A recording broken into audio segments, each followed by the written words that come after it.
Colombia is one of the South American countries that maintains a great variety of natural ecosystems that accompany the urban development of important political, economic, and cultural centers such as the city of Bogota. Located in the department of Cundinamarca, the capital city is accompanied by the Sabana, being part of the Altiplano Cundiboyacense of the eastern range of the Colombian Andes. Defined within the limits of its characteristic diversity, Mosquera presents the relationship between the Sabana and the metropolitan area of the capital city, contemplating a unique opportunity that allows to highlight its identity and essence.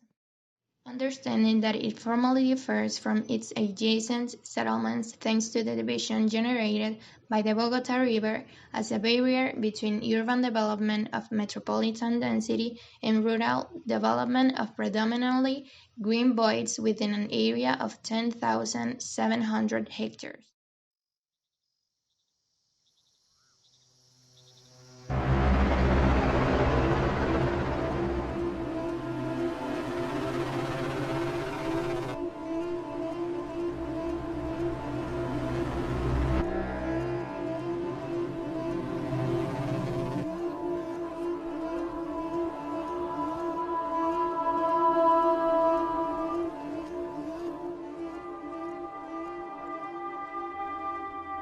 Linked to the presence of Calle 13 as a local axis and the main regional connection route, Mosquera has fostered the growth of its settlements along this extension, projecting said road as an urban barrier between the north and the south. In the search to generate new connections between the municipalities of La Sabana, the government proposes a new railway system for the year 2024, which will enhance the concept of the axis as a limit and will produce a flow that generates large urban growth. The continuous expansion of the settlements contemplates a process of contamination of the ecosystem through the waste that is discharged in the network of canals, rivers, and wetlands that present problems associated with the diffusion of risk zones due to flooding. The road infrastructure is defined from Calle 13 as the only artery that irrigates a set of dissociated routes, generating traffic congestion and inefficient flow for the region. This street has delimited the urban development directed by the growth of the industry, generating the fragmented conception of an urban mass constituted from independent patches. The correlation that maintains each of these elements contemplates the conversion of the different problems into opportunities that generate integration, consolidation, and development. Understanding that these conditions generate a lack of sustainability, mobility, and feedback for an integral and sustainable urban expansion, the development of three fundamental pillars is essential: connectivity, sustainability, and community integration.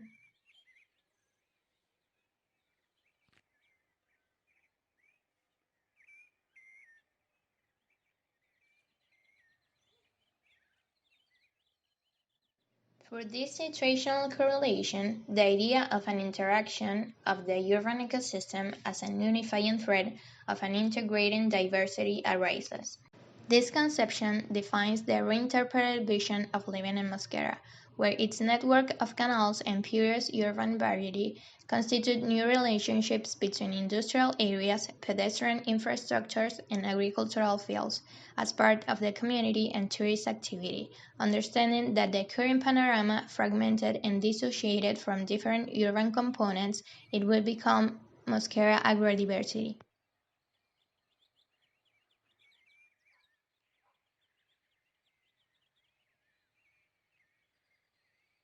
Adopting a comprehensive process that consolidates a circular ecosystem for the exchange of products and activities between neighboring communities and sectors.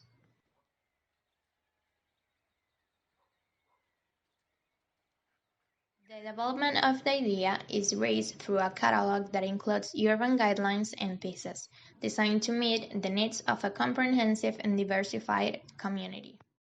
Agrodiversity is assembled from various typologies considering the existing and lacking characteristics in the areas of agriculture, housing, tourism, industry, facilities, and services.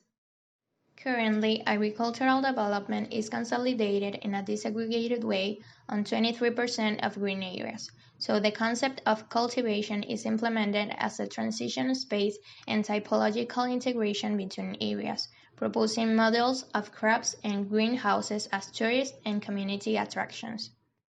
as well as hydroponic pavilions and land cultivation plots for community and industrial use, including productions such as planting flowers and biofilters as part of green areas for recreation. These typologies will be implemented under integration schemes through public spaces, bodies of water, and urban corridors as the case may be. Housing, on the other hand, is currently concentrated around the southern edge of Calle 13, maintaining various typologies that differ in density and plot, lacking public spaces between urban masses or are dissociated from agricultural areas in lower density sectors intended for residents temporarily. Therefore, various clusters are defined that include the integration of crops and recreational areas in higher density organizations and define large green areas in lower density sectors, interpreting new forms of tourism organization as means of contemplation and interaction with the diversity of the savanna. These typologies will be unified to agricultural production systems, both industrial and artisanal, having services and urban corridors according to the type of organization and the limitations that each one implies. Additionally, the industry is concentrated around the north and south of Calle 13, maintaining typologies limited to monoproduction that differ in terms of scale, context, and density, but are similar in their isolated organization and close to the outside. Therefore, new types of clusters are defined that can expand the integration of the industry within the urban framework, associating organizations that include public spaces, crops, services, and houses according to the production of each industry. These typologies will be implemented accompanied by recreational or agricultural areas, as transition spaces integrated with corridors and urban mass depending on the impact of their reproduction. Finally, the services and facilities are considered, which are scattered among the patches to the south of Calle 13, for which essential typologies associated with public space are proposed, thus becoming strategic points that change the dynamics of the place and provide an interaction between patches from the service they provide to the community. These typologies will accompany various clusters from other areas, being implemented along urban corridors and recreational or productive spaces. The implementation of each of the pieces following their guidelines will form integral groups, obtaining multiple residential, agricultural, and industrial organizations that are added to develop an agrodiverse organization, which will be integrated into a system of corridors that make up a connection structure and order.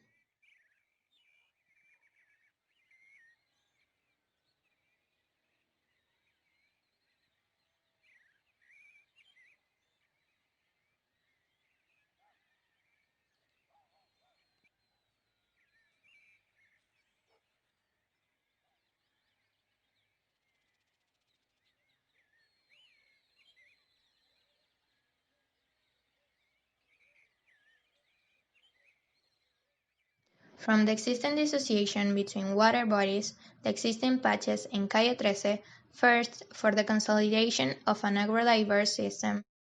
the protection of reserves, wetlands, main canals, and rivers is proposed, through corridors that define spaces destined to floatable squares or linear parks that protect the ecosystem and the community.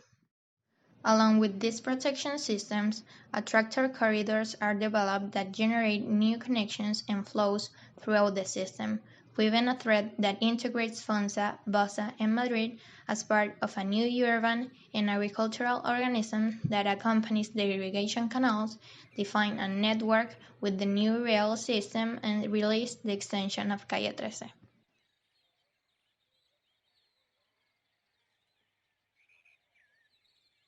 Between each of the corridors, divisions of land are consolidated from the existing canals, obtaining polygons that will be the future patches destined for occupation. The expansion process will be delimited by three general guidelines: urbanization around main corridors, the integration of urban patches with green spaces, and the protection of important water courses from agricultural areas, defining then the urbanizable areas and the voids of the sector.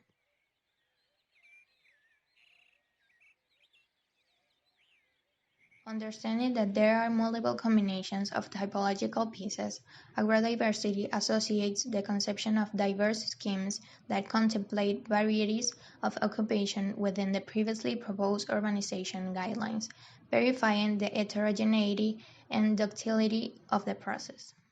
To confirm the operation of the diverse agrosystem, a hypothetical case of occupation is presented through the integration of patches that will serve as a guide to verify the viability of the process.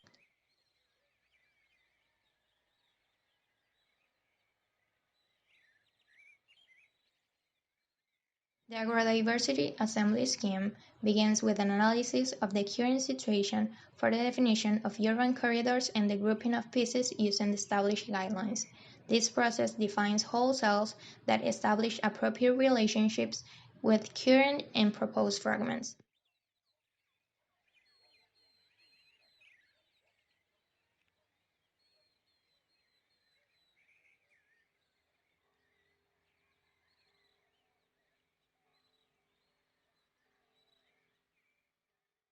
For this test, a sector that includes multiple contextual conditions was selected, containing Calle 13 existing patches, waterways, corridors, urban areas, and proposed voids.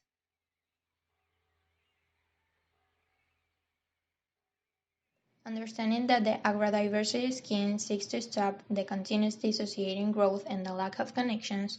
the assembly process, composed of corridors, access, green areas, and occupation polygons, is developed.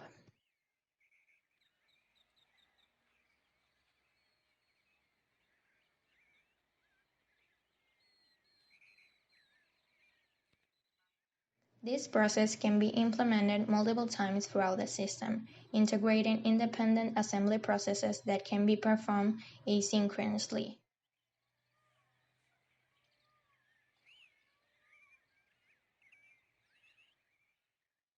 The flexibility of agrodiversity will allow the admission of multiple groups in the same sector, adapting heterogeneity as the essence of its integral richness and its entertaining spatial identity.